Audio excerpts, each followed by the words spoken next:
El oro ha funcionado muy bien como dinero porque cumple muy bien estas propiedades de preservar el valor a lo largo del tiempo y del espacio. Si yo tuviera que apostar algo, diría que el dólar va a seguir bajando de precio. Aparte de lo teórico, que a la gente le puede interesar más en su día a día, es la inflación, ¿no? Hay bienes que son más líquidos, pierden menos valor con los intercambios. La sal también ha sido dinero, salario viene de sal. El mismo oro que utilizaban los romanos, el oro es el que hay en la Tierra, no hay más. O sea, para que se forme nuevo oro tiene que estallar una supernova contra la Tierra. 0,1 quilates vale menos del 10% de un diamante de un quilate. Los pesos que tenéis en muchos países de aquí en Latinoamérica es por lo mismo, son cantidades de peso. ¿Y al gobierno por qué le interesa que haya más inflación? Le interesa tener mayor financiación para pagar sus programas, porque los políticos, una forma de mantenerse en el poder es haciendo programas, gastando dinero y contentando a la gente. La inflación de normal beneficia a los ricos a costa de los pobres. Un activo que a mí me gusta mucho, sobre todo porque puede suponer el fin del sistema si va bien, es el Bitcoin. Si suficiente gente compra Bitcoin para protegerse de la inflación, puede suponer el fin del sistema fiat y de la banca central. Un dinero quieres que preserve bien el valor. Es decir, preservar bien el valor es que se quede como está. Bitcoin es el que hay, está programado o estaba programado para que hubiera 21 millones de Bitcoins en total. El banco comercial igual tiene en sus depósitos a la vista $10.000, pero en tesorería solo tiene $1.000. Ahora mismo ahorraría el Bitcoin y me gastaría el oro.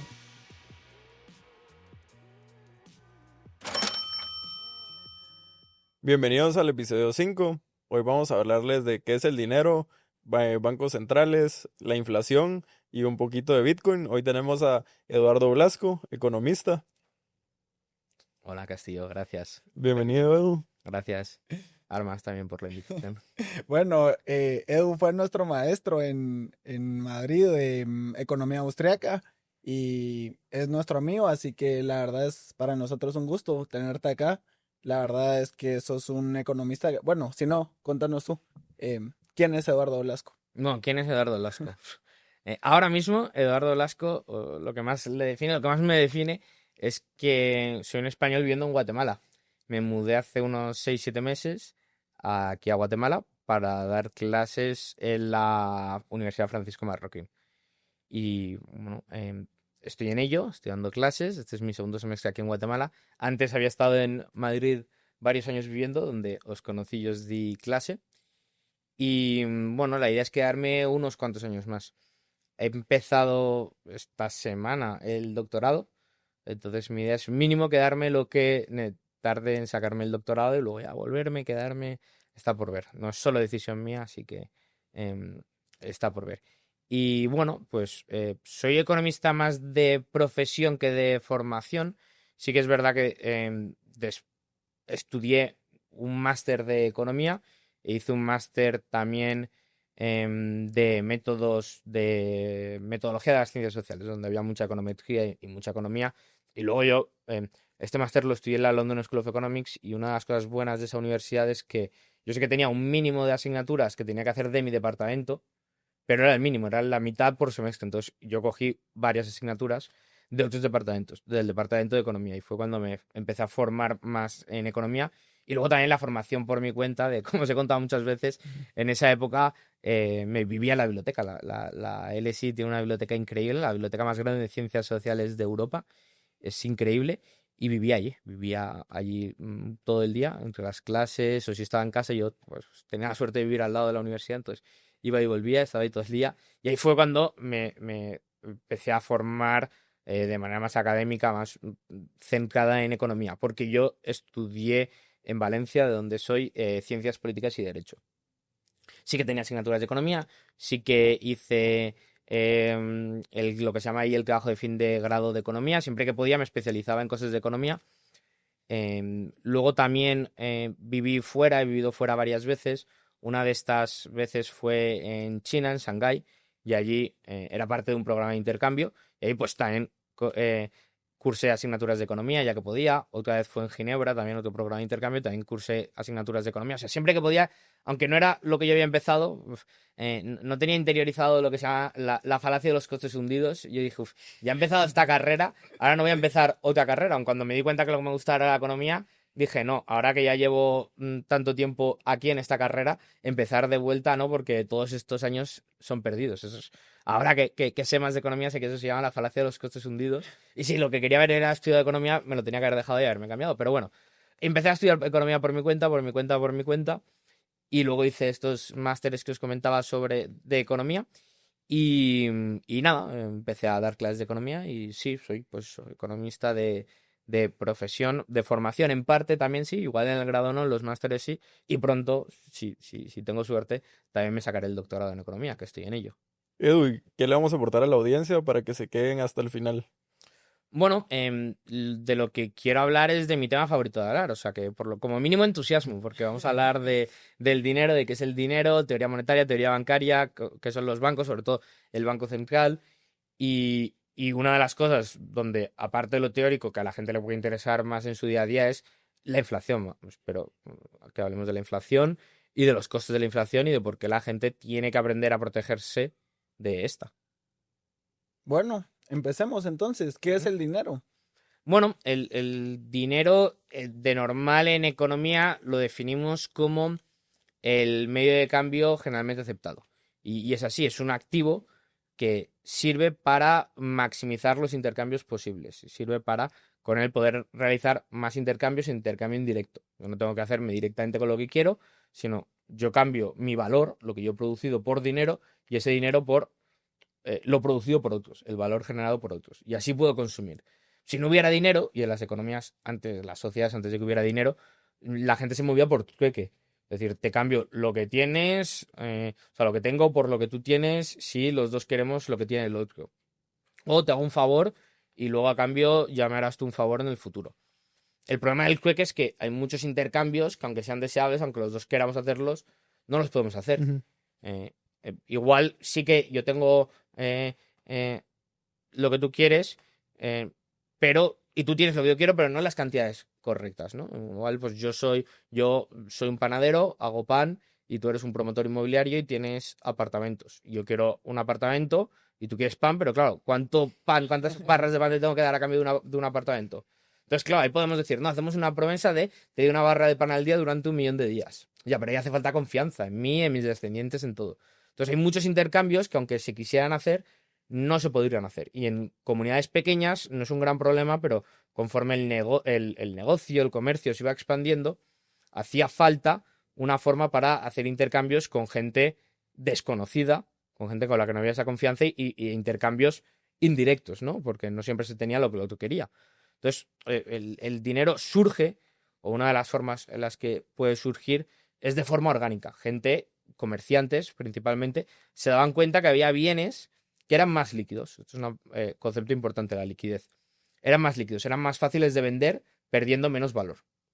O sea, la liquidez es la característica que tienen todos los bienes, la propiedad que tienen todos los bienes de perder el menor valor posible independientemente de el intercambio, la cantidad intercambiada, el cómo y el cuándo. Bien, entonces, hay bienes que son más líquidos, pierden menos valor con los intercambios. Pues los mercaderes, los comerciantes más perspicaces, más inteligentes, se dan cuenta que, oye, igual yo no puedo cambiar lo que yo tengo por lo que tú tienes directamente, pero sí que puedo cambiar lo que yo he producido por ovejas o por sal, y esas ovejas y por sal me van a facilitar el intercambio hacia lo tuyo. Entonces, en las distintas comunidades iban eligiendo bienes, distintos bienes, que facilitaban el intercambio. Pues a lo largo de la historia, cosas que han sido dinero. Em, el ganado, de hecho, pecuniario viene de pecuña, del ganado, de la pezuña.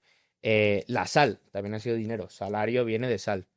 Em, Ah, qué curioso. ¿Qué más cosas? Bueno, el oro obviamente ha sido dinero, Pero, la plata ha sido dinero, el cacao ha sido dinero, muchas cosas han sido dinero porque, bueno, cumplía las buenas propiedades del dinero. O sea, ¿cuáles son las buenas propiedades? el dinero lo que quieres es que sea líquido y la liquidez la podemos dividir en dos tipos, ¿no? Ujú. Liquidez temporal, que es que preserve bien el valor a lo largo del tiempo. Y liquidez espacial, que es que con cada intercambio pierda el menor valor posible. A mí me gusta definir el dinero como la mejor tecnología para transportar valor a lo largo del tiempo y del espacio. O sea, yo genero algo, produzco valor con ello, cambio mi producción por valor y quiero ese valor o transportarlo a lo largo del tiempo para usarlo en un futuro o del espacio para intercambiarlo por el valor que han generado los demás.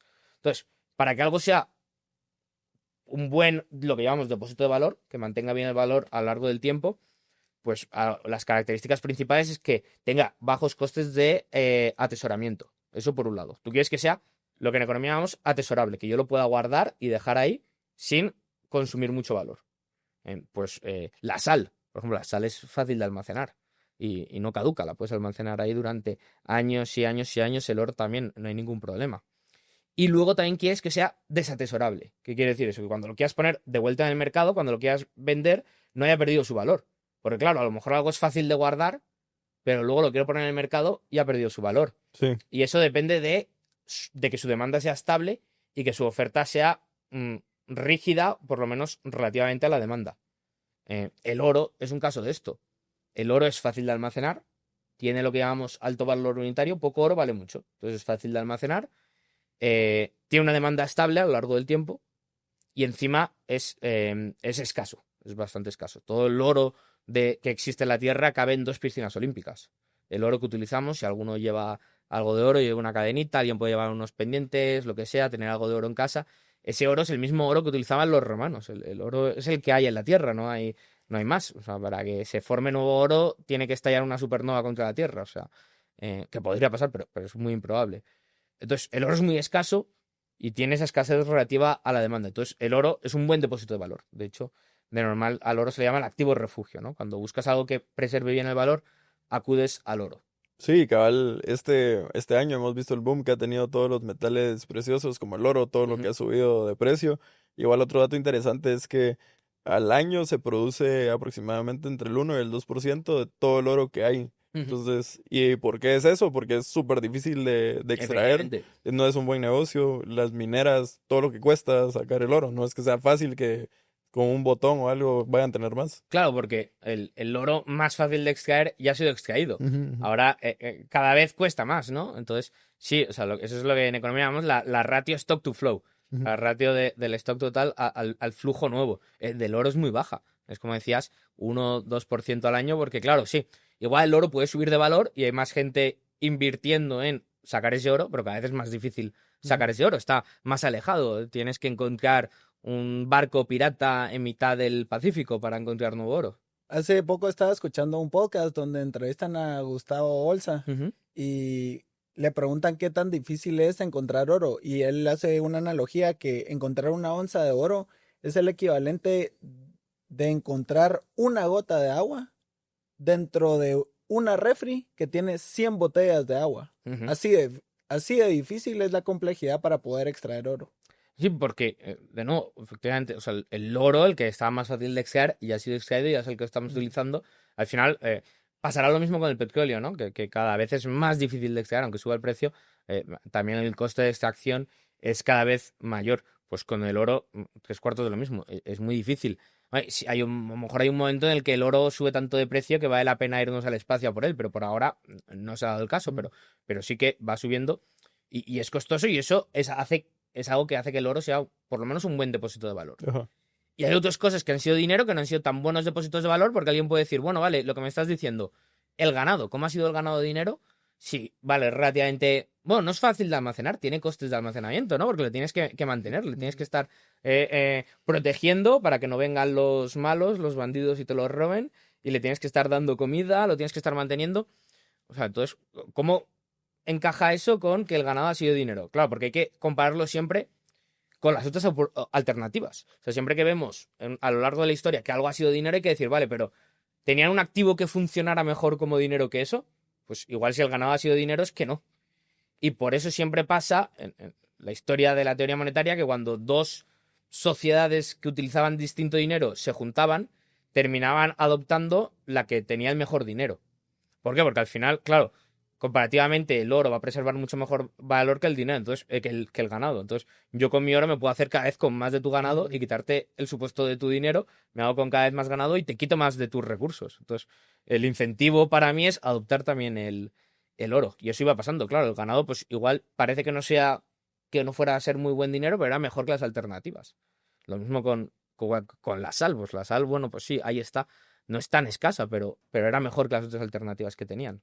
Entonces, por un lado, necesitamos que preserve bien el valor Y luego lo que decíamos, que sea un buen medio de intercambio. O sea, para que algo sea un buen medio de intercambio, primero tiene que preservar bien el valor, porque la gente no te lo va a aceptar si puede caer su valor de la noche a la mañana. Entonces, necesitas primero eso, que tenga liquidez temporal, que mantenga bien el valor a lo largo del tiempo, y luego liquidez espacial, que lo puedas intercambiar y que no pierda mucho dinero, o sea, que no pierda mucho valor. Y para eso, pues las propiedades que necesitas que tenga el activo es que sea fácilmente divisible. Y encima no es división física, sino lo que llamamos división económica o división de valor proporcional.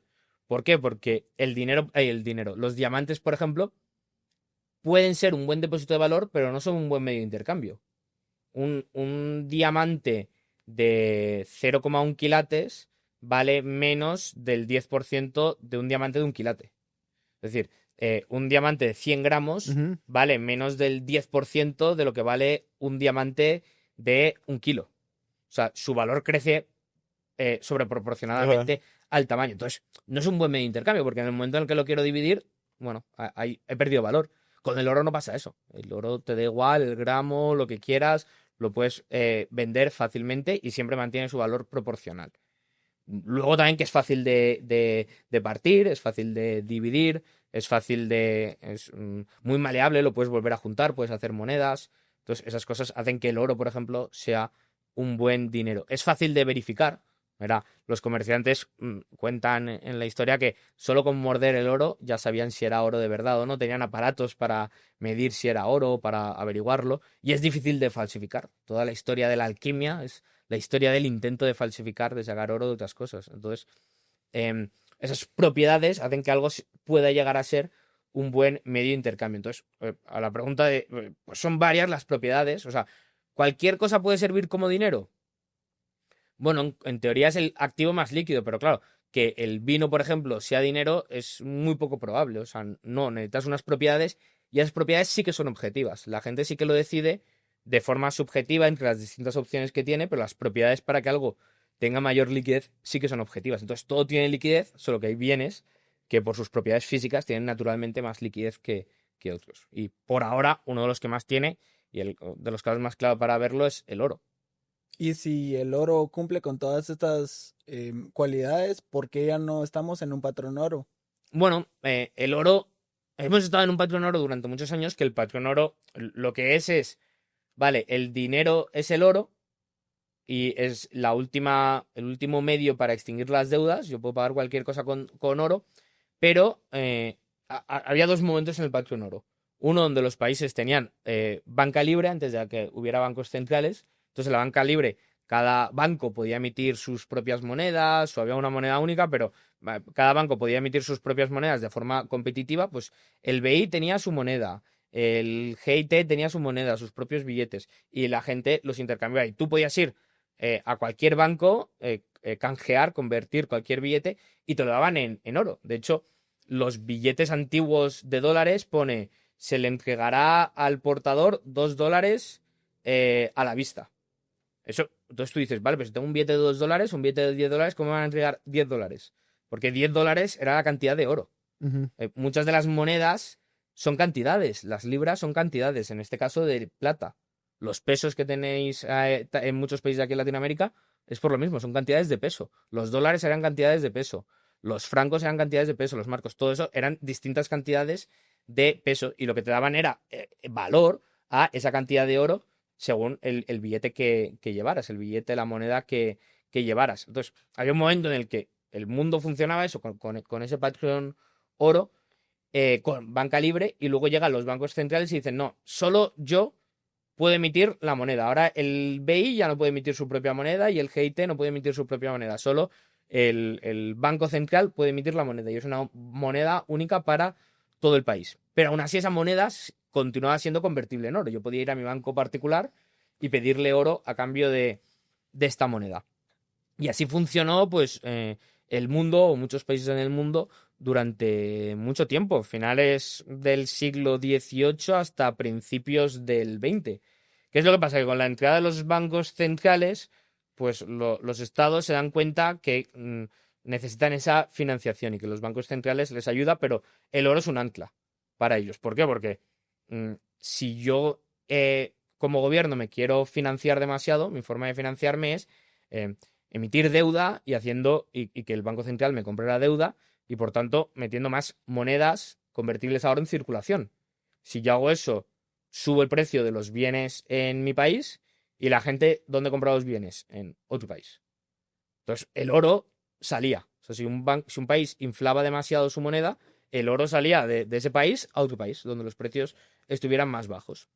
Entonces, claro, los gobiernos se quedaban sin financiación porque se quedaban sin ese oro de los bancos centrales. Entonces, el oro siempre era un ancla para la financiación de los gobiernos. Y hay un momento, los gobiernos a lo largo de la historia, el gobierno de Estados Unidos en varias ocasiones, sobre todo con las guerras, pero hay un gran momento a principios del siglo XX con las grandes guerras que los gobiernos lo utilizan como una excusa para decir, vale, ahora el oro ya no es convertible, ahora las monedas, perdón, ya no son convertibles en oro. Ahora las monedas no son convertibles en nada. Y ahí es cuando abandonamos el oro como dinero. Pero durante muchos años el oro ha funcionado muy bien como dinero porque cumple muy bien estas propiedades de preservar el valor a lo largo del tiempo y del espacio. Pero ¿qué es lo que pasa? Que a los gobiernos les interesa controlar el dinero. Y esto es lo que llamamos el dinero fiat. Ajá. Fiat viene del latín hágase, ¿no? Porque es por decreto, no es fruto del mercado como lo era el oro. El oro nadie lo decide, simplemente la gente intercambiando, pues termina saliendo el oro como dinero. ¿Y cómo funciona ahora, ahora que ya sabemos que hubo un patrón oro, que el dinero está respaldado por oro? Ahora el dinero que conocemos, los quetzales, el dólar, el Todo, euro, sí, cualquier todo, moneda. todo el dinero, moneda que conocemos, ¿sobre qué está respaldado? ¿Qué respaldo tengo yo sobre las monedas? Bueno, a ver, el respaldo es tu gobierno y su capacidad de pago. O sea, no está respaldado por nada en el sentido de no es convertible a nada, pero eso tampoco quiere decir que no tenga valor. Algo de valor tiene, ¿no? Porque si alguien cree que el dinero no tiene valor, que me dé todos sus quetzales que yo se los acepto. O sea, no, porque hay mucha gente que dice, no, el dinero fiat no tiene valor. Los euros no tienen valor. Vale, pues dame todos tus euros y yo te los acepto encantado. Pero no, o sea, sí que tienen valor, simplemente que no son convertibles a nada y están respaldados por algo más difícil de ver. Están respaldados por la capacidad de pago de los gobiernos de su deuda. O sea, ahora el dinero fiat, como cualquier otro activo, para entender su precio hay que pensar en oferta y demanda, ¿no? La oferta viene dada por el Banco Central y la demanda es en parte nuestra demanda, la demanda de los individuos de una economía, que demandamos para pagar impuestos con él. Y entonces, parte de ese valor, o sea, a mí me gusta entender el dinero fiat como acciones del gobierno. Entonces, igual que tú calculas el valor de una acción, ¿no? ¿Cómo se calcula el valor de una acción?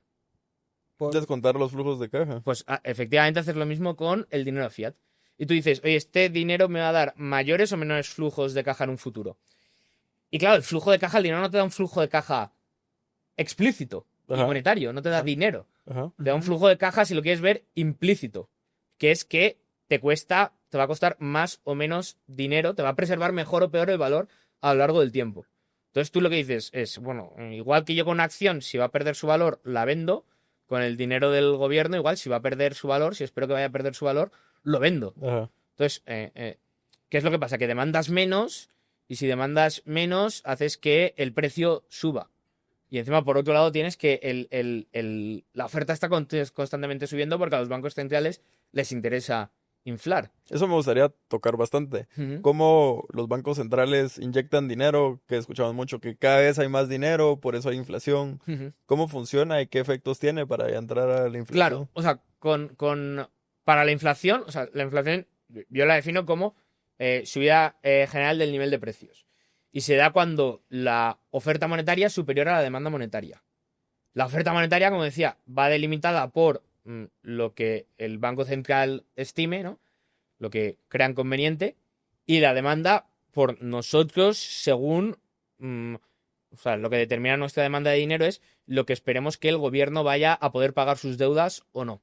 Lo que decíamos, estos flujos de caja, el dinero como acciones. Entonces, la oferta, perdón, ¿cómo entra nueva oferta? Pues los bancos centrales tienen dos vías principalmente. Una es comprándole deuda pública al gobierno, que aquí en Guatemala, yo creo que es el único país del mundo, por lo menos el único que conozco, que tiene prohibido constitucionalmente el Banco Central comprarle la deuda directamente al gobierno. Yo creo que se la compra igualmente a través de mercados secundarios, es decir, el gobierno se la vende a un banco y el Banco Central al banco privado, Pero por lo menos, así por eso en Guatemala hay tan poca inflación. Porque esa forma de meter dinero no la tenéis disponible. Y la otra forma de inyectar dinero, de aumentar la oferta monetaria es, bueno, otra forma es con los bancos centrales, bajándoles el tipo de interés para que pidan más prestado. Y otra es con lo que se llaman operaciones de mercado abierto, que son compra o venta de activos, bueno, compra y venta o alquiler de activos a cambio de dinero o de dinero a cambio de activos. ¿Esto qué es? El quantitative easing. Los bancos comerciales tienen bonos y el Banco Central le compra esos bonos a cambio de dinero. ¿Por qué hace esto? Porque cree que hay que meter más dinero en la economía. O sea, el Banco Central tiene sus reglas, ¿no? Dicen, de normal dicen, hay que preservar una inflación del 2%. Y, bueno, a veces se equivocan, tienen sus problemas, pero la cosa es que sin duda el incentivo del Banco Central es que haya cada vez más dinero en la economía. Tienen incentivos inflacionistas. ¿Y por qué no tendrían el interés que solo se mantenga el valor de dinero?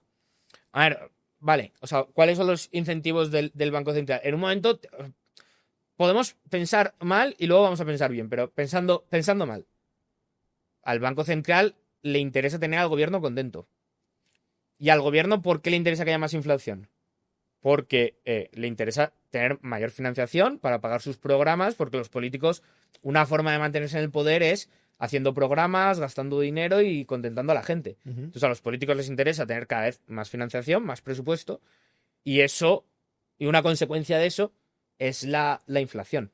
Entonces, al Banco Central le interesa tener a los políticos contentos y a los políticos les interesa la inflación. Pues blanco y en botella. Al Banco Central le interesa la inflación. A los políticos les interesa eso, tener mayor presupuesto, ¿no? Que el Banco Central les compre cada vez más deuda y poder hacer sus programas. Luego que la deuda que tengan, su peso caiga, porque claro, nosotros nos endeudamos en términos nominales, pero luego lo importante es la deuda real. Entonces, si cada vez el dinero vale menos, mi deuda cae. Debo menos. El valor real de mi deuda cae. Ajá. Solo tal vez ahí aclararía que el valor nominal es, por ejemplo, si yo pido un préstamo de 100 quetzales, entonces el valor nominal son 100 quetzales. Son 100 quetzales. Y el valor real es, pues esos 100 quetzales antes te compraban un Big Mac y ahora no te da ni para un Big Mac porque ahora el Big Mac vale más. O sea, los 100 quetzales son el equivalente a 80 quetzales de antes. Entonces realmente debes menos Sí. con inflación. Claro. Entonces, eso es una de las cosas de la inflación que ahora tomaré, que beneficia a deudores a costa de los ahorradores. O sea, beneficia a quien tiene deuda, porque su deuda cada vez vale menos, es más fácil de pagar, pero perjudica a los ahorradores, porque claro, mi dinero cada vez vale menos. Sí. Entonces, bueno, esto, a los gobiernos les interesa por esto, pero también les interesa porque utilizan la inflación para favorecer a ciertos grupos. Como hemos dicho, la inflación se puede generar o la entrada de nuevo dinero de varias vías. Entonces, los políticos pueden decir, ¿a quién quiero favorecer? Quiero favorecer a los tenedores de bonos. Entonces, ¿qué hago? Quantitative easing, operaciones de mercado abierto. Quiero favorecer a los agricultores y a la gente que tiene más dinero en el banco, o a la gente, perdón, que pide más prestado del banco. Pues entonces, a través de bajando el tipo de interés. O quiero favorecer a mis amigos o a quien sea con contratos públicos. Pues entonces vendo deuda pública para tener yo el gobierno y dar la deuda pública. O sea, a los políticos les interesa mucho la inflación porque se financian mejor, les cuesta menos la deuda y pueden favorecer a los grupos de interés que ellos estimen oportunos. Y con quantitative easing te refieres a que compran los bonos, entonces a la hora de comprar los bonos su precio sube, entonces los que tienen los bonos se va a apreciar el bono que ellos tienen. Entonces les interesa a los tenedores de bonos eso, entonces... Pero a largo plazo no es sostenible, porque igual aunque estén dando ayuda con sus programas sociales, esa ayuda en términos reales es menor. Sí, pero el político no está en el gobierno a largo plazo. O sea, sí, a largo plazo no es sostenible, pero eso no es tu problema, eso es problema para el siguiente. Que eso es una de las cosas que los políticos hacen.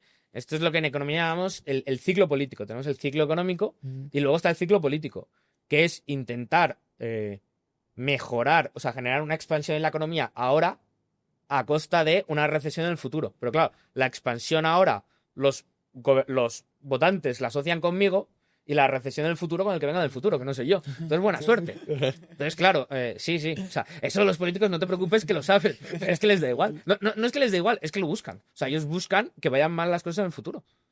Entonces, bueno, es lo que hay. Y eso asumiendo, o sea, ya he dicho, vamos a ponernos en el peor de los casos, que efectivamente los bancos centrales quieran favorecer a los gobiernos. Ujú. Pero vamos a pensar que no. Vamos a pensar que los bancos centrales son independientes. Que deberían de. Que en Que teoría es lo que dicen, es lo que dicen. Claro. Entonces vamos a pensar bien. Vale. ¿Aún así tendrían incentivo a inflar? Sí. ¿Por qué? Porque, por un lado, a los burócratas del Banco Central les interesa que el Banco Central tenga más dinero. ¿Por qué? Porque esa mayor financiación significa mayor presupuesto burocrático, mejores sueldos, más contrataciones, más vacaciones, mejores oficinas. No, sí, estas cosas pasan. Sabes que es O sea, cierto. no, el Banco Central, al final, son burócratas, son funcionarios más que tienen sus propios intereses. Ujú. Entonces, claro, si yo soy un economista del Banco Central, te voy a asesorar. Sí, vamos a generar más dinero, porque el primero en verlo soy yo.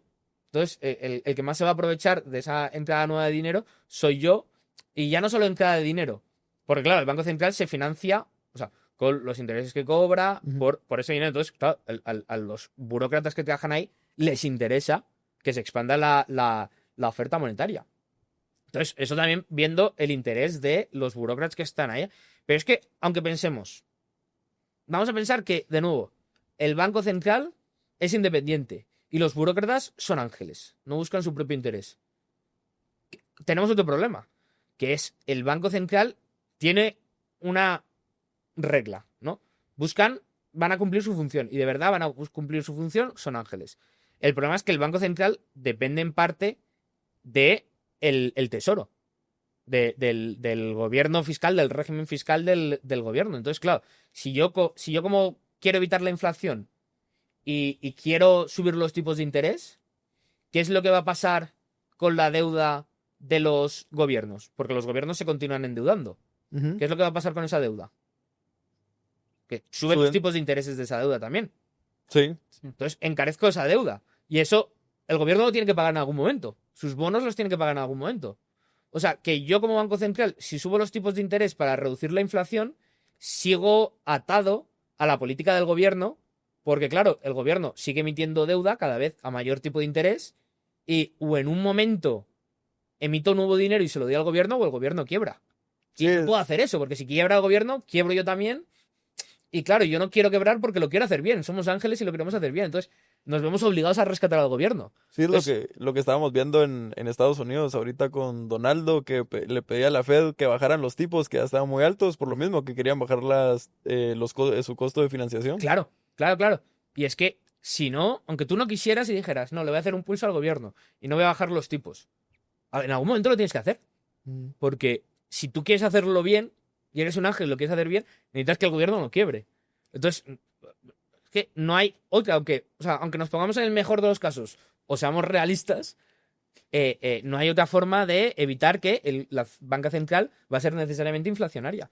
Y esto es malo. O sea, la inflación es muy costosa y tiene ciertos problemas.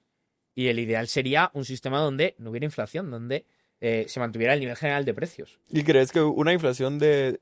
¿Qué es más conveniente para una economía? ¿Una inflación del 0% o del 1 o 2%? Siempre tener un poquito de inflación. No, o sea, la cosa es, yo no lo sé. O sea, ¿por qué no lo sé?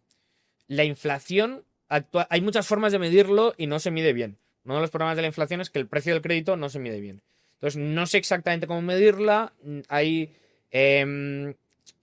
factores, hay distintas formas de medirlo, ¿no? Están las cestas, o sea, de normal para medir la inflación, tienes una cesta de bienes de consumo, ¿no? Entonces, hay cestas que, por ejemplo, en Estados Unidos, en su cesta, incluyen el alquiler, pero en otros países no lo incluimos. Ujú. En algunas cestas, en Europa es que es muy difícil porque la diferencia de alquileres es muy elevada. En Europa utilizamos lo que se llama índices no encadenados. O sea, si el precio de un bien sube mucho, asumes que no es un bien, que su demanda no es completamente inelástica, es decir, que la gente busca otro sustituto. Y el precio de las manzanas sube mucho, la gente compra plátanos, pues cambias el bien. En Estados Unidos no, o sea, no está claro cuál es la forma correcta de medir. Hay debate y no hay una forma necesariamente buena, ¿no? Eso por un lado. Entonces, no sé si el 1 o 2% pues, se está midiendo mal o se está midiendo bien. Yo no lo sé. Ujú. Pero ¿cómo lo podemos saber? Con un sistema en el que haya incentivos a obtener esa información y a generar esa información. Eso con un sistema de banca libre lo tienes. Con un sistema del gobierno central, de banca central, perdón, no lo tienes porque la banca central no tiene esa información y no tiene los incentivos para obtenerla y como es el monopolio de la emisión de moneda, no tiene la capacidad de obtener esa información sobre cuánto dinero de más tengo que crear. Porque sí que puede tener sentido que una economía se tenga que crear más oferta monetaria. Ya no digo dinero, pero más oferta monetaria, ¿no? En el Patreon Oro, pues tendría sentido en algunas ocasiones que si la gente quería más dinero para hacer más intercambios, los bancos emitieran más de su propio dinero.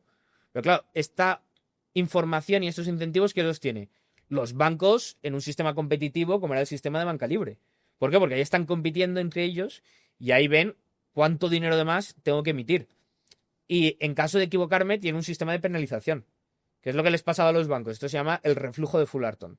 Si un banco emite de su propia moneda de más que la gente lo demanda, ¿qué es lo que va a hacer la gente? Vuelve al banco y le cambia la moneda por el oro. Entonces, ese era un mecanismo de si el banco ha emitido de más, se le penaliza al banco. Entonces, el banco tenía el incentivo para generar la información correcta de cuánto había que emitir. Claro, alguien puede decir, bueno, pues el banco que no emita y no pierda el oro, ya, pero si tú no emites y el de al lado sí, estás perdiendo ganancias. Entonces, eso es un sistema competitivo. Yo no sé cuánto tienen que emitir los bancos porque yo no estoy especializado en eso. O sea, quiero decir, yo no soy un banco. Si yo fuera un banco y en un sistema de banca libre, igual te lo podría responder. Como ahora no tenemos ese sistema institucional, pues no se puede saber cuál es la inflación correcta. Eso, de nuevo, en un sistema competitivo se sabría que hay más demanda de dinero porque la gente quiere hacer más intercambios. Imprimamos más sustitutos monetarios. ¿Y qué es lo que pasa? Cuando hay menos demanda, esos sustitutos monetarios vuelven al banco y se extinguen y ya está. Sí, Es decir, que sea elástico. aparte el numerito que uno ve, este año la inflación fue el 2-3%, igual solo es muy general, porque yo puedo estar en una industria totalmente distinta a Nico o a vos, Edu, y la inflación a mí me va a pegar totalmente distinto. Digamos, yo como solo carne, por ejemplo. Entonces, tal vez la inflación dicen que es 3, pero a mí me ha subido un 15%. Ajá, O sea, totalmente. es personal. Sí, eso es uno de los costes principales de la inflación. O sea, la inflación, ya decía que era muy costosa, tiene muchos costes asociados. Y seguramente el más perjudicial es ese, que es que los precios tienen distintas rigideces. Es decir, no cambian todos proporcionalmente. Con un aumento de la oferta monetaria, hay precios que pueden cambiar antes y otros que pueden cambiar después. Por ejemplo, el precio de mercancías, si yo tengo una tiendita, yo puedo cambiar muy rápidamente mis precios, ¿no? Yo digo, ay, pues ahora la bolsa de Tortrix tiene que valer más, pues lo subo. El Red Bull tiene que valer más, lo subo. No, es muy fácil. Pero hay precios que es muy difícil subirlos. ¿Como cuál? Pues el precio de la renta. O sea, yo no puedo decir de un día para otro subo la renta a mis inquilinos. Son contratos que igual se renegocian cada varios años. Entonces, claro, hay precios que suben, lo que decías, hay precios que se pueden subir mucho más rápido y otros que suben mucho más lento. Entonces, eso es uno de los problemas porque el problema con eso es que los emprendedores no pueden hacer bien el cálculo económico. No saben exactamente en qué invertir, porque claro, te da una señal equivocada. Tú no sabes si el precio de la carne ha subido porque hay más demanda y hay que producir más o simplemente hay más inflación. Sí. Entonces yo no sé si una industria está subiendo porque su precio sube más rápidamente o porque hay más inflación. Entonces no sé exactamente, o sea, eso para los emprendedores es un gran problema y distorsiona la estructura de precios y distorsiona el cálculo económico. Entonces yo diría que el principal problema de la inflación es ese, que envía señales equivocadas, porque los precios al final son señales, a mí me gusta definirlos como señales envueltas en un incentivo. Es un incentivo que te dice, produce más o menos aquí, consume más o menos aquí. Con la inflación te lo dice, pero no por la escasez y la utilidad del recurso, sino en parte por la inflación.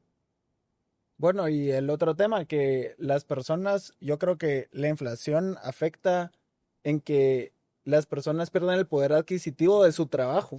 Y eso sí me parece una injusticia. Sí, bueno, allá nos, o sea, yo también puedo pensar que es una injusticia, pero ahí ya, como economista o como economía positiva de cuáles son los costes, ya no me meto si es injusticia o no. Porque sí que es verdad, o sea, mucha gente dice que, y esto cierto es un problema, pero mucha gente dice eso, que caiga el valor de tu dinero es un coste, no es realmente un coste, es una transferencia de rentas. Porque claro, cae el valor de tu dinero, pero ¿qué es lo que sube? Tu vivienda, Claro, efectivamente. Sí. O sea, cae el valor del dinero, pero sube el valor de los activos. Entonces, simplemente hay una transferencia de rentas. Ahí no hay un coste neto. O sea, lo que gana uno lo pierde el otro. Bueno, pero en el caso del jubilado que ahorró toda su vida y tiene su dinero en el banco, año tras año, le están pasando una factura. Sí, pero que yo ahí no me meto si es justo, ¿no? O sea, sí, yo Sí, creo que es injusto. sí. Pero lo que digo es, vale, sí, y ahora el deudor le cuesta menos. O sea, alguien puede decir, no, pero es que es injusto que el deudor deba. Esto, de hecho, igual os sorprende, pero Keynes, John Maynard Keynes, tiene un libro que se llama Breve Tratado de la Reforma Monetaria, donde hace una crítica a la inflación, y una de las críticas, o uno de los problemas que dice es esto, dice, es que, claro, los deudores dan más pena que los acreedores, porque el que tiene dinero, pues vale, sí, tienes dinero, te vale menos, pero no das tanta pena como el que debe dinero, no tiene nada y encima debe. Entonces los deudores se pueden movilizar más fácilmente y demandar más inflación. Entonces lo que dices, ¿es justo que yo pierda el valor de mi dinero? Bueno, o sea, a mí no me lo parece, pero igual alguien dice, ya, pero ¿es justo que yo deba tanto dinero? Pues Igual, Bueno. de la mano de lo que vos decías, que también considero que la inflación crea mucho más desigualdad, ujú, porque las personas que están en activos, ujú, que se nutren de toda esa liquidez, por ejemplo, las casas, el ujú, oro, las acciones, cada vez su patrimonio va ujú. a ser mayor, Claro, comparando a alguien que solo gana su dinero en moneda fiat y tiene un salario que no le incrementan, entonces cada vez totalmente. va teniendo mucha más desigualdad la otra En, persona. en España hay un economista, que lo conocéis, de izquierdas, que defiende mucho la inflación, bueno, mucho, defiende la inflación, y dice que la inflación ayuda, es mi tocayo, pues, Gracias, aquí.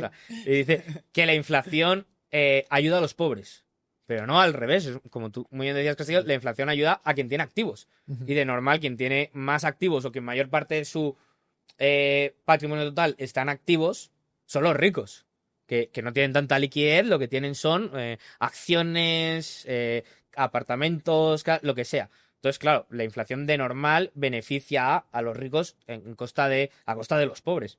Pero eso, de nuevo, eso es una redistribución de la renta. Que Ujú. podemos estar más de acuerdo o menos, yo estoy en desacuerdo, pero no es un coste neto de la inflación. O sea, costes netos de la inflación son el que os decía de el coste del cálculo económico. Luego, otro coste neto de la inflación es lo que llamamos los costes de carta, el coste de menú.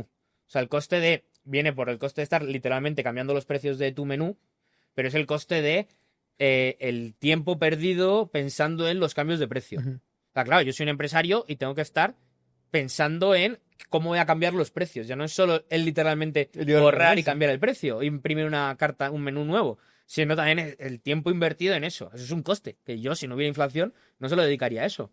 Y ligado a eso, un coste que la gente tiene que incurrir, bueno, vosotros habláis del tema, es el coste de formarse. O sea, que yo ahora tenga que formarme y hablar de la inflación, o sea, que yo ahora tenga que escuchar a Eduardo Blasco hablar de la inflación, es un coste que existe porque hay inflación, pero si no, pues a la gente no se tendría que informar de eso. O sea, si no hubiera inflación, pues sí, igual te informas porque te interesa. Pero los emprendedores no se tendrían que informar de eso y perder tiempo. Y digo perder porque si no hubiera inflación no lo harían. No tendrían que gastar parte de su tiempo en informarse. Podrían dedicarse a lo que son buenos. Efectivamente, se dedicarían a ese tiempo que están. Dos cosas, el tiempo perdido informándose lo podrían dedicar a mejorar su producción y dos, el dinero invertido en lo que llamamos costes de protección, que son activos para protegerte, lo podrías dedicar a tu producción. O sea, ahora hay gran parte, no sé si gran parte, pero hay empresas que parte de su presupuesto lo dedican a protegerse de la inflación. No ya a maximizar su producción, sino a ver, uno, a contratar a gente para que me asesore qué activos compro y dos, a comprar esos activos para protegerme contra la inflación. Y esos son costes de la inflación que si no hubiera inflación no estarían ahí. Yo te quería hacer dos preguntas. Primero, ¿consideras que la inflación ya estamos en una bola de nieve muy grande que ya nunca va a parar y que siempre vamos a estar en este círculo de cada vez la misma inflación o más inflación, que ya no se pueda que hacer el corte Ujú. de este efecto? ¿Y cómo podemos evitarnos, nosotros como ciudadanos, alejarnos de eso, de que nos afecte toda la inflación? Porque nos imponen la moneda, al Sí, final. a ver, lo de la inflación. O sea, yo lo que digo es que siempre que haya moneda fiat, y ya no solo moneda fiat, sino banca central, aunque, porque claro, puede haber banca central con oro, ¿no? Ujú. Siempre que haya banca central, aunque sea con oro, va a haber cierta inflación. Solo que va a ser menor o si había banca central con oro, igual no hay, no hay inflación, no ves la inflación, puede haber deflación por los cambios del precio del oro, ¿no? Pero en principio va a haber más inflación de la que habría y si hay dinero fiat siempre va a haber inflación. Son necesarios, bueno, necesarios, sí, son parte del sistema que no lo puedes eliminar. O sea, siempre va a haber inflación o siempre va a haber una tendencia inflacionaria con banca central y dinero fiat. Si la inflación siempre va a ser mayor, es que dependerá de tu moneda. O sea, no necesariamente. Depende de muchas cosas, porque como decía, el valor del dinero depende de su oferta y de su demanda. La inflación del dólar, si solo la gente demandara dólares en Estados Unidos, sería muchísimo mayor. Pero ¿qué es lo que pasa? Que existe lo que se llama el mercado del eurodólar, ¿no? Los dólares fuera de Estados Unidos. Sí. Hay un gran mercado de dólar enorme, los mercados financieros se mueven en dólares y hay muchos países que están dolarizados y cada vez más. Entonces, ¿qué es lo que pasa? ¿Va a haber cada vez más inflación con el euro? Pues no lo sé, igual ahora toda África se euroiza y se pasa al euro y la inflación se reduce. Lo que te puedo decir es que habría más inflación que la que habría sin banca central y sin dinero fiat. Y con el dólar igual. Yo, de hecho, mi teoría de lo que creo que va a ser el futuro es que vamos a pasar a un mundo dolarizado. Cada vez va a haber más países que se pasarán al dólar. ¿Por qué? Porque el dólar, aunque podamos pensar que está mal gestionado, comparativamente es la que mejor gestionada está, es la mejor moneda fiat. ¿Por qué? O menos mala. Porque, sí, la menos mala, porque es la que más demanda tiene. Entonces, aunque la infles, aunque aumentes la oferta monetaria, no va a ir proporcionalmente ese aumento de oferta, o sea, sí, con aumento de precio. ¿Por qué? Porque tienes a mucha gente demandando, o sea, con disminución de precio, perdón. Ajá. Porque va a haber mucha gente demandando de esta moneda. Y es lo que pasa. Entonces, ¿el dólar va a ser siempre inflacionario? Bueno, en el momento en el que todo el mundo esté dolarizado, igual a partir de ahí te digo, sí, a partir de aquí siempre va a ir para hacia arriba. Pero claro, puede que mañana se dolarice Argentina, entonces el precio del dólar suba, ¿no? Entonces, no, porque hay más demanda, entonces no lo sé. Entonces, no sé moneda a moneda, pero tu inflación la tienes que ver moneda a moneda. ¿Yo en qué moneda estoy? Pues en esta moneda. Entonces, claro, puedes decir, a efectos iguales, lo que en economía decimos ceteris paribus, Ajá. el dólar va a aumentar, o sea, va a disminuir su valor, va a haber inflación de dólar. Sí, si no hay más demanda de dólar, la demanda se queda igual. Sí, porque la oferta va a seguir aumentando. O sea, la probabilidad, si lo vemos como probabilidades, ¿crees que de acá a 10 años vamos a tener igual más inflación o no? ¿Con qué moneda? ¿Con el dólar? Sí, No lo sé, o porque generalizado. ¿Qué creerías? Bajo el sistema que vivimos. es que dependerá de tu moneda. En Guatemala no tenéis tanta inflación, por ejemplo. Es que depende todo o sea, la inflación depende de tu moneda porque es la oferta y la demanda de esa moneda. Pero lo más probable es que vamos a tener inflación. Sí, eso sí, claro. O sea, va a haber inflación, pero porque el sistema es inflacionario. Es necesariamente inflacionario. Entonces, el dólar, hay inflación aunque aumente la demanda. O sea, con el dólar lo que estamos viendo, su historial es que su oferta aumenta más que su demanda. Entonces, es inflacionario. Que mañana o en $10 puede pasar que todo el mundo se dolarice. Bueno, puede pasar, entonces eso pensaríamos que aumentaría su precio, pero también le daría un incentivo a la Fed, a la Reserva Federal, a aumentar mucho más la oferta. Ajá. Entonces sí, si yo tuviera que apostar algo, diría que el dólar va a seguir bajando de precio. O sea, va a seguir habiendo inflación. ¿Y con el cómo dólar. podemos Claro, evitar ahí está lo que aspectos? decía de lo que hablaba de los costes de protección. Tenemos que informarnos y tenemos que ver qué activos nos van a proteger de esa inflación. Bueno, pues ahí estáis vosotros muy metidos, que son buenas inversiones, ¿no? O sea, con buenas inversiones te puedes proteger bien de la inflación. Un activo que a mí me gusta mucho, sobre todo porque puede suponer el fin del sistema si va bien, es el Bitcoin. O sea, con el Bitcoin no solo te puedes llegar a proteger de la inflación, sino que encima puede suponer, si suficiente gente compra Bitcoin para protegerse de la inflación, puede suponer el fin del sistema fiat y de la banca central. De hecho, Bitcoin, Satoshi Nakamoto, en 2008, cuando está escribiendo por Bitcoin por primera vez, lo dice que el objetivo de Bitcoin es terminar con el Banco Central, que nace como idea de respuesta a la crisis del 2008 y es parte del objetivo. ¿Y qué ventajas tiene Bitcoin? No, la ventaja principal es que tiene un código que está dado, entonces tiene unas propiedades, o sea, ya es todo hecho. Yo creo que Satoshi Nakamoto o leyó a Menger o indirectamente estuvo muy influido por las ideas de Menger. Karl Menger es el padre de la Escuela Austriaca de Economía, y Menger era el que desarrolla la teoría orgánica del dinero, lo que comentaba antes de los bienes tienen distinta liquidez y hay unas propiedades que hacen que tu bien, que tu activo, preserve mejor el valor a lo largo del tiempo y del espacio.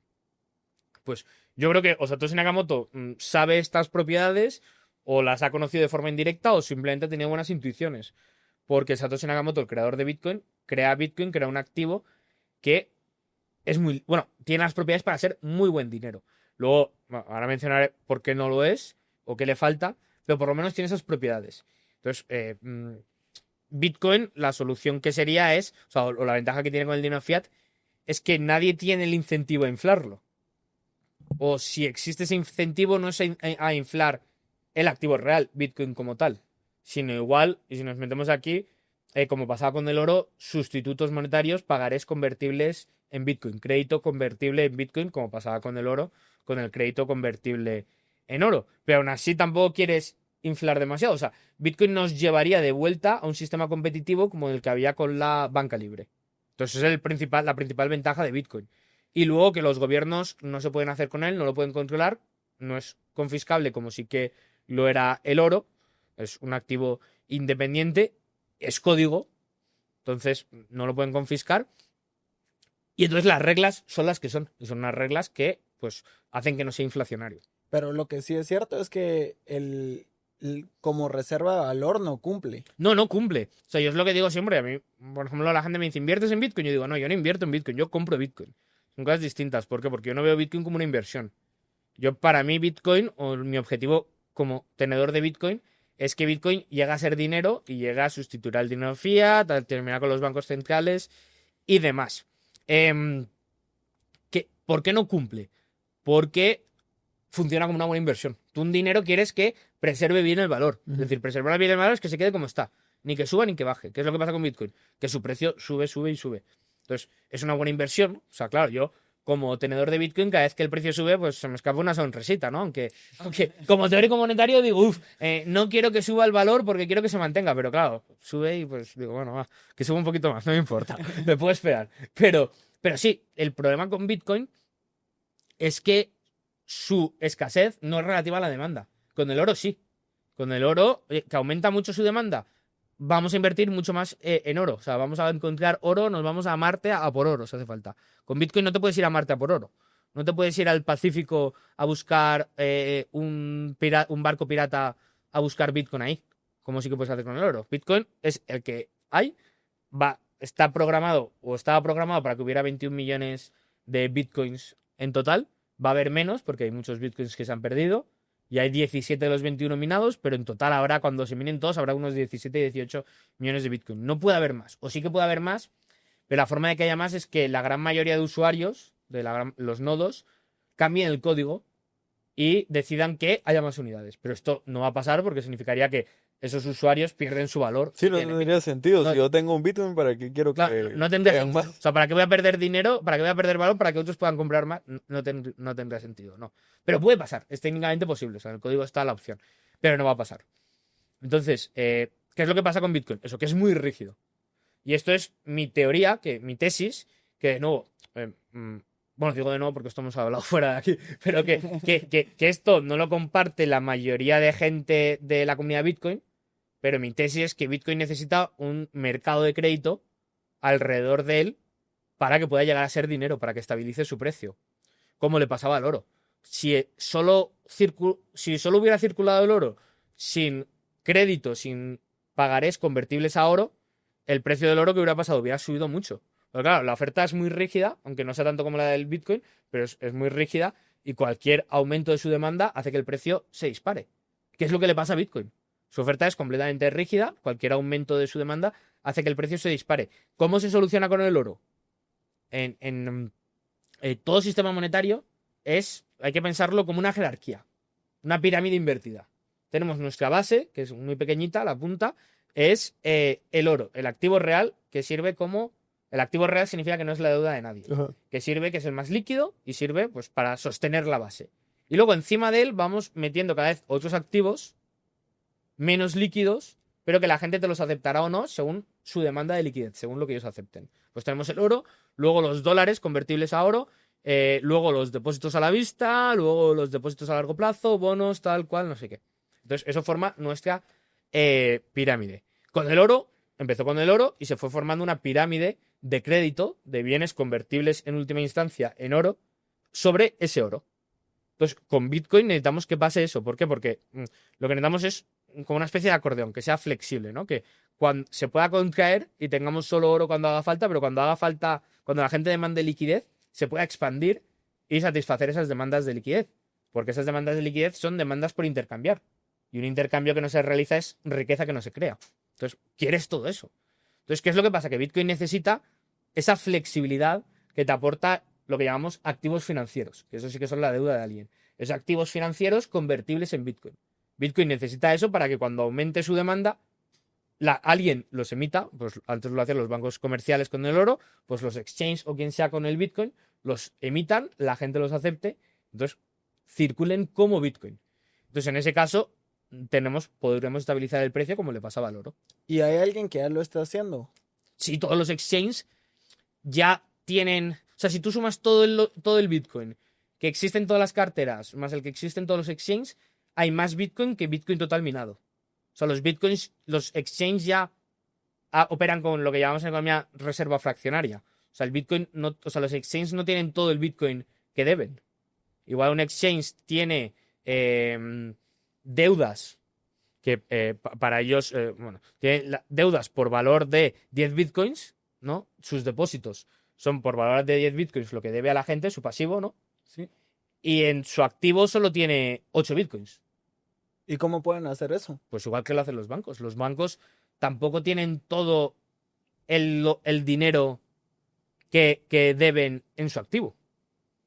O sea, los bancos ya operan así, el banco comercial. El banco comercial igual tiene en sus depósitos a la vista, es decir, dinero que en cuanto alguien se lo pida lo tiene que devolver, $10.000, pero en tesorería solo tiene $1.000 y el resto lo tiene en otros activos. Pues ¿cómo lo hacen?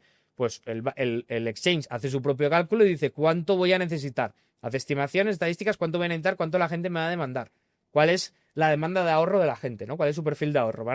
¿Pide mucho la gente o hay gente que lo mete y tal? Esos son cálculos que hacen internos los bancos. Y el resto lo que tienen son, o lo que deberían tener, son activos a la vista, activos a corto plazo que pueden convertir rápidamente en Bitcoin. Pues igual lo que tienen son pagarés comerciales, préstamos a muy corto plazo, cualquier cosa que pronto, si aumenta la gente que quiere demandar Bitcoin, lo pueden convertir rápidamente en Bitcoin. Pero de nuevo, los bancos comerciales ya operan así.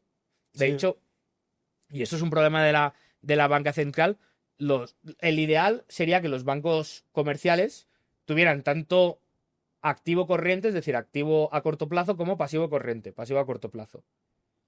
No tiene que ser todo en oro. O sea, en oro. No tiene que ser todo en dinero. No tiene que ser todo en cash. No tiene que estar todo en quetzales. No tiene que estar todo en efectivo. Puedo tener otro tipo de activos a corto plazo que me los pueda transformar rápidamente en efectivo. Pero el ideal sería que tuvieras tanto activo a corto plazo como pasivo a corto plazo. ¿Por qué? Porque eso significa que tienes liquidez. Que el banco tiene liquidez, que puede hacer frente a demandas de ese dinero. ¿Qué es lo que pasa? Que como hay bancos centrales, los bancos comerciales se pueden permitir tener gran parte de su activo a largo plazo. Entonces, para maximizar rentas, los bancos comerciales lo que hacen es, tienen gran parte de su activo a largo plazo. ¿Por qué? Porque te renta más. Porque es el que te da mayor tipo de interés. ¿Qué serían los compran bonos a largo plazo y luego tienen gran parte de su pasivo, tanto pasivo como pueden, a corto plazo. ¿Por qué? Pagas menos. Pagan menos. Entonces así hacen lo que se llama arbitraje de tipos. Y tienen el descalce de plazos. Efectivamente, tienen el descalce de plazos y eso les interesa. Y eso lo pueden hacer porque hay Banco Central. Si no hubiera Banco Central, el mercado ya se encargaría de eliminar a estos bancos que operan así. Entonces, con Bitcoin, como operan los exchanges, no pueden hacer descalce de plazos, o de hacerlo sería muy arriesgado. Entonces, igual no tienen tanto Bitcoin como Bitcoin debe, como reclamos a Bitcoin, no tienen tanto en su tesorería, pero sí que tienen otros activos a corto plazo que pueden rápidamente transformar en Bitcoin. ¿Y consideras Bitcoin el mejor activo del mundo? Bueno, el mejor activo del mundo, ¿para qué? Para ser dinero, sí. Depende de para qué. Pero, o sea, para llenarme a mí de felicidad, o sea, no, pero... O sea, para mí Bitcoin es un bien de producción, no un bien de consumo. No quiero consumir Bitcoin, o sea, para tenerla ahí de decoración, pero para como futuro dinero, sí. Mejor que el oro incluso. Pero claro, a Bitcoin le falta algo que es exógeno a Bitcoin, que no depende de Bitcoin, que es, de nuevo, que se forme este mercado de crédito alrededor de Bitcoin, pero eso no depende de Bitcoin, eso depende de los usuarios de Bitcoin, de que gente como yo, los que tenemos Bitcoin, aceptemos esos pagares en Bitcoin y de que haya empresas dispuestas a emitirlos. ¿Y cuál es yo sé que compras Bitcoin y no invertís en Bitcoin, pero cuál es tu predicción de precio? Bueno, a ver, yo hice una vez, escribí un artículo más o menos viendo, o sea, haciendo mis cálculos de cuál es mi predicción de precio. Y yo digo que entre el $500,000 y el 1.000.000. Algo así me parece Una estimación conservador. Por Bitcoin, sí. Por Bitcoin, sí, por Bitcoin. De dólares. Ajá. Algo así me parece una estimación conservadora. ¿Por qué? Porque antes mencionaba que el oro se le llama el activo refugio, ¿no? Eso quiere decir que cuando el dinero fiat cae mucho de valor, la gente compra oro. Cuando hay inflación, la gente compra oro para refugiarse, para preservar el valor. Lo que decíamos es un coste de protección. Y esto lo hacen porque el oro es un bien muy líquido, preserva muy bien el valor a lo largo del tiempo. ¿Qué es lo que pasa? Que si comparas oro y Bitcoin, Bitcoin tiene propiedades para preservar mejor el valor que el oro. Entonces yo digo, si Bitcoin fuera el activo refugio, si Bitcoin tuviera la capitalización de mercado del oro, ¿cuánto dinero habría en Bitcoin? Entonces haces ese cálculo pensando que hay 21 millones de Bitcoin, hay tanto dinero en oro, lo divides y ya lo tienes. Sí, igual hay otras personas, el cálculo que hacen es que agarran todo el mercado de acciones, de bonos, de real estate, de pinturas, creo que también, de arte, lo suman todo y dicen, bueno, si Bitcoin lo adopta el 5% de todo esto, llegaría, y es como entre 1 millón y 2 millones de dólares. Sí. Pues son otras formas de verlo. La idea es, si Bitcoin empieza a reemplazar a todos estos bienes con esta función, ¿cuánto dinero habría en Bitcoin? Sí, y para ir cerrando, esta pregunta tenía ganas de hacerla. La vez pasada que te lo hicimos, Bitcoin estaba en 100,000, ahora están con 60, 70,000. Y que entre si pudieras quedarte uno, invertir el otro y deshacerte del otro, ¿qué harías? Entre un Bitcoin, el equivalente en oro y en moneda fiat. O sea, un Bitcoin, unos cuantas onzas de oro y moneda fiat. ¿Moneda fiat qué moneda? Claro, es que esto es importante. Bueno, sí, Dólar, es diferente. quetzales, euros. Lira turca o Claro, de Zimbabue. o sea, No, digamos de quetzales. Quetzales. Una buena moneda. Sí. A ver, un Bitcoin en valor en quetzales no lo necesito para nada. Entonces, esos $70,000 en quetzales, Como 500 a 600,000. pues no los quiero, gracias. Te los quedas. Gastar. Has dicho gastar, ¿no? Y ahorrar, ¿cómo era? O sea, uno El es que me que... desprendo, ¿Estás otro uno gasto ahora y otro lo ahorro. Ajá. O sea, digamos, ¿cuál te quedaría? Bueno, pues sin duda, gasto el oro y ahorro el Bitcoin porque, de nuevo, pues están 70,000 y creo que puede llegar al millón. Creo que tiene más proyección de futuro que el oro. El oro no es una buena inversión. Tuve un debate con Gustavo Bolsa sobre si el oro era una buena inversión o no. Yo digo que el oro no es una buena inversión y no pasa nada, pero es que no está ahí para cumplir esa función. Igual que Bitcoin. Es una buena inversión, pero no debería serlo. No está ahí para cumplir esa función. Entonces, ahora mismo me quedaría con el Bitcoin, ahorraría el Bitcoin y me gastaría el oro. No sé si aquí en Guatemala tenéis compro oros como los de Madrid que puedo ir y vender oro fácilmente o cómo lo podría... Si tú tengo oro aquí en Guatemala, ¿qué hago con él? Creo que sí hay un mercado. Sí hay, solo... No es tan común. ¿Solo qué? No O sea, es tan común. no es como que lo veas en cada esquina, Ah, pero es sí, que hay sí en España en cada puedes. esquina. Ajá. En cada esquina, pero claro, porque es normal tener algo de oro y el oro vale mucho, pues entonces hay mucha gente que coge y vende oro. Edu, mira, y para alguien que escuchó este episodio y tiene ganas de comprar Bitcoin, pero le da miedo porque le da miedo comprar algo que no sabe quién es el dueño, quién lo respalda, que no hay una agencia, ¿qué consejo le darías? Bueno, a ver, Bitcoin por su forma por su estructura, por la forma en la que se ha diseñado, nadie es el dueño o no es el dueño hasta que lo compras, o de ser alguien el dueño, mejor. Reformulo. Son los mineros que son a los que les entra ese Bitcoin, ¿no? Y son ellos los que lo venden. No sabes quién es el dueño, ¿vale? Pero yo tampoco sé quién es el dueño original del casi el 100% de los productos que compro y no me preocupa. O sea, ¿por qué con Bitcoin sí que me va a preocupar? O sea, yo cuando compro un lápiz, no me preocupa quién es el dueño original, quién lo ha producido. Me preocupa la utilidad que me va a dar y si es superior a su precio, ¿no? Entonces, ¿lo compro o no? ¿Por qué con Bitcoin me va a importar? ¿No? Porque hay muchas teorías de no.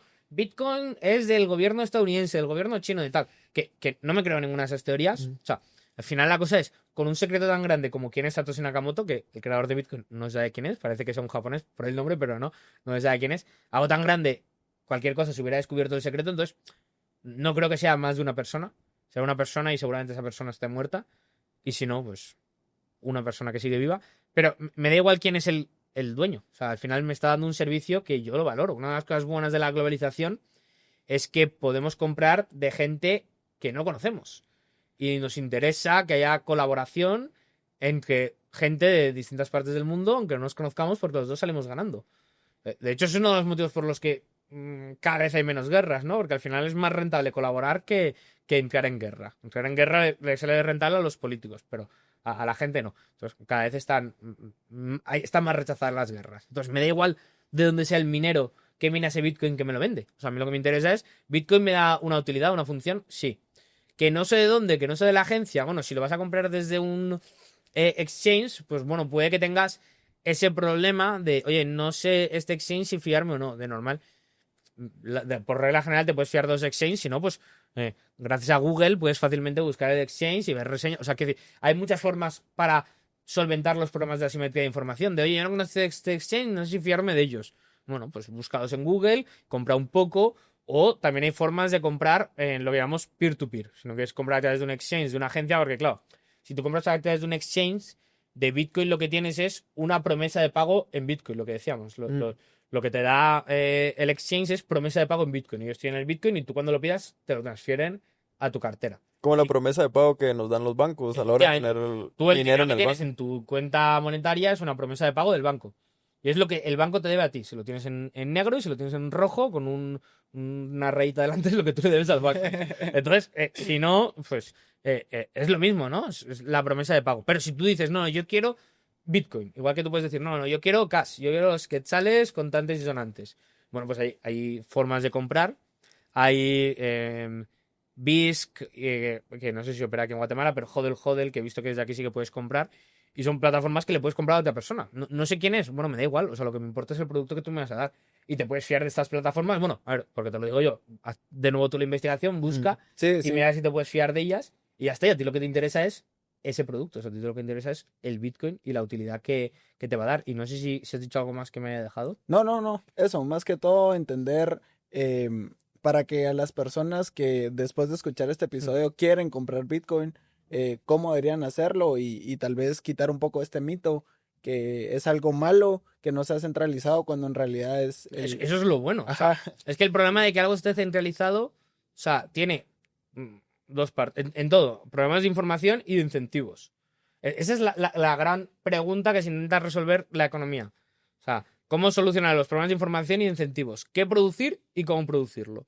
Con el dinero, como cualquier otro activo. Es que hay veces que la gente piensa que el dinero es un activo diferente. No, el dinero es un activo como cualquier otro. Que si lo producen mejor en otro país, pues igual tiene sentido importarlo en vez de producirlo tú o producirlo tú, y cuando lo produces tú, ¿cómo, cómo lo produces? ¿No? Esa es la gran pregunta de la economía. ¿Qué producir y cómo? Dinero. ¿De qué calidad y cómo lo produzco? ¿Cuánto produzco? El problema es que si lo tienes todo centralizado en el Banco Central, no sabes responder esa pregunta. Tienes problemas de información y problemas de incentivo. Aunque quisieras hacerlo bien, no sabes cuánto dinero producir realmente y encima están los incentivos a producir de más. Con Bitcoin esto no está. O sea, con Bitcoin lo que tienes es un sistema o la formación de un posible sistema competitivo que te diría cuánto Bitcoin producir, o el sistema al final no te lo dice nadie, ¿no? No te lo dice nadie, te lo dicen todos. Todos participando dan su granito de arena y sabes cuánto producir y cómo producirlo. Entonces es un sistema que funciona mejor que el sistema centralizado necesariamente. Y como decíamos, la inflación tiene bastantes costes, tiene más costes todavía que no hemos visto, pero que tiene muchos costes necesariamente y que Bitcoin es una forma de protegerte de esa inflación y de que si algún día el mundo se bitcoiniza, pues tú ya estés preparado. sí, definitivamente. Y hablando igual de lo que preguntaba, solo para ir terminando, Ujú. ¿qué recomendaciones para que antes que la gente compre Bitcoin, que se eduque, algunos libros que has leído, artículos, que digas, bueno, esto me hace clic, deberían de empezar acá para ir entrando? Sí, yo sí que es verdad que algo supe de Bitcoin, pero la gran mayoría, la gran parte de la formación sobre Bitcoin que tengo la hice después de la primera compra de Bitcoin. Entonces, quiero decir, tampoco es que yo sea el mejor ejemplo, tampoco te voy a decir, no compres nada hasta que seas un experto en Sí, Bitcoin. sí. No. Yo, en mi caso personal, alguien muy cercano a mí de que me fiaba mucho, me dijo, mira, ojo con esto, es muy interesante, tal. Míralo, yo ya lo conocía. De hecho, yo ya había tenido Bitcoin, pero lo había vendido. Cuando viví Todavía en es loco. Londres, tenía Bitcoin y lo vendí. ¿En qué año fue eso? 2018. porque para pagar mi compañero de piso era de Estados Unidos, yo de España, teníamos que pagar en libras, entonces él tenía Bitcoin y me dijo, mira, compra Bitcoin, hacemos el pago en Bitcoin, hacemos tal, no sé qué, no sé cuánto. Lo hicimos y yo ahí en ese momento tenía, no sé, lo que sea, no sé, mi cartera, no me acuerdo, tenía no llegaba a 1, pero ni a 0,5, pero por ahí 0,3, 0,2, algo así, y lo vendí. En ese momento tampoco era mucho y no le di más importancia. Y un año y algo después, sí, ya fue cuando un amigo me empezó a hablar más de Bitcoin y le di más importancia. Fue 2019, perdona, 2019 y 2020. Entonces, en finales del 20 ya le di más importancia, leí poquito y enseguida compré y luego ya me informé, porque al final lo que nos pasa mucho con Bitcoin, como con cualquier otro tema, pero con Bitcoin especialmente, es que es una madriguera de conejos. En el momento en el que te metes, te quieres interesar más, quieres ver, quieres conocer, quieres entender mejor dónde has puesto el dinero. Entonces, no le voy a decir a alguien, porque yo no lo hice, no compres nada hasta que no seas un experto, hasta que no sepas mucho, pero sí que es recomendable siempre saber, ¿no? Entonces, depende de lo que quiera saber la gente. Si quieres saber el lado económico, si quieres saber el lado técnico, o sea, hay mucha información. Pues un libro que, aunque yo voy a tener mis pegas, mis críticas en algunas partes, pero yo creo que para esto sirve mucho, que es el de El Patio en Bitcoin, de Saifedean Ammous. Si quieres aprender el lado técnico, el de Inventing Bitcoin, que en español creo que es Inventemos Bitcoin. No me acuerdo, un apellido así griego, Antonopoulos, algo así. También es muy bueno para aprender el lado técnico de Bitcoin y cómo funciona. Hay blogs, hay vídeos, si quieres podcast, hay de todo para entenderlo más. Yo lo recomiendo a la gente es que lo mire y que piense, pues eso, se tiene que proteger de la inflación de alguna manera, aunque sea un coste propio de la inflación, y si no hubiera inflación no lo tendría, pero estamos en el sistema que hay, entonces hay que pensar en ese sistema. ¿Qué hacemos? Nos protegemos de la inflación. Varias formas son con inversiones, como hacéis vosotros, otra puede ser con Bitcoin. Sí, definitivamente al final del día creo yo que la mejor inversión es la que te deja dormir tranquilo y tampoco se trata de agarrar todo tu dinero y meterlo a Bitcoin porque te gustó la idea, sino realmente tomar una decisión informada, como mencionaba Andrés. Ujú. No, sí, claro, cada uno con sus intereses, con su formación, con lo que sea. Lo que sí que es, te gusta o no, lo que decía, el coste de informarse, te gusta o no, lo deberías asumir. Porque es que si no, vas a estar trabajando para que tu valor se Que no pierda. valga nada. Entonces, Sí. joder, ay, perdón por el taco. Pero que es un fastidio. Sí, sí. Sí, por eso tienen que preocuparse en Ajá, invertir. No sí. sé, como que muchos están centrados solo en trabajar, trabajar, producir, pero si ese dinero no lo ponen igual a producir, en 5 años vale Ujú, la mitad de lo que valía, ujú, vale menos, entonces siempre preocuparse. ujú. Y te agradecemos, Edu, por tu tiempo, por lo que le aportaste a la audiencia y ojalá podamos tener más episodios contigo aprovechando que ahora estás en Guate. Cuando queráis, yo encantado. Y como sabes, en One Trillion tenemos la costumbre que el invitado anterior te dejó una pregunta, Ujú, así que aprovecho para hacértela. va. Gonzalo, en el episodio de Venture Capital, te dejó, ¿cómo crees que la tecnología va a cambiar tu vida? Mm, muy a mejor. O sea, ya noto que ChatGPT me hace la vida mucho más fácil, la inteligencia artificial me hace la vida mucho más fácil. em, si hay alguna cosa que... por ejemplo, doy clases, ¿no? Entonces, cuando das clases tienes una cosa que es el problema del conocimiento, ¿no? Que es que se me olvida cómo me sentía yo cuando no entendía algo. Entonces, claro, yo te Ujú. explico, ¿no? La elasticidad a precio cruzado es esto. Entonces, no puedo entender que alguien no sepa lo que Sí, es. sí. Cuesta, ¿no? Entonces le pregunto a ChatGPT, si te di esta explicación, ¿lo entenderías? ¿Cómo lo explicarías tú a alguien de 5 años? Pues claro, sí. Entonces, por ejemplo, para eso me ayuda mucho porque me ayuda, yo creo, por lo menos lo intento utilizar para que me ayude con mis explicaciones. Luego, pues con todo, con Internet, a mí me encanta Internet. Me encanta obsesionarme con un tema y ponerme a leer. Y entonces, pues gracias a Internet puedo aprender de lo que quiera en cualquier momento. O sea, la tecnología ya ha mejorado mucho mi vida y la seguirá mejorando y soy muy pro avances tecnológicos de cualquier tipo. En cuestión de salud seguro que la mejora, en cuestión de todo, vamos. O sea, ya he visto esos avances tanto profesionales como no profesionales. Completamente. ¿Y qué Y pregunta le dejarías al próximo invitado? Y no sé quién es, no me decís quién es. no, No. sorpresa. Vale. Eh, mm. Qué pregunta. Puede ser Eh, algo que tocamos hoy o... ajá, ajá. Em,